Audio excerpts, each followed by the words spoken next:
আসসালামু আলাইকুম। আমি এখন অবস্থান করছি মক্কার কিছু দৃশ্য নিয়ে আপনাদের মাঝে। এত সুন্দর একটা পরিবেশ আসলে না দেখলে কোনো কিছু না বলার নাই।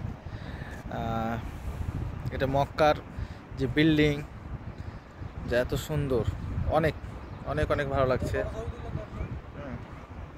তো এই যে আমার সদ্য কলিগ, আমরা স্কুলে জব করি।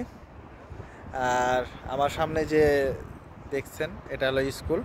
আমাদের ডিউটি শুরু হয় ভোর রাত 4টার সময় উঠি, গাড়ি 5টার দিকে ছাড়ে। 5টার দিকে ছাড়ার পর আমাদের এখানে আসতে 10 মিনিট লাগে স্কুলে। এখান থেকে আমাদের খাওয়া দাওয়া সব কিছু কোম্পানি বহন করে, আকামা আমাদের সব কিছু। আল্লাহর রহমতে আমরা অনেক ভালো আছি। আমি আপনাদের মাঝে এই দৃশ্যটা তুলে ধরার জন্যই এসেছি।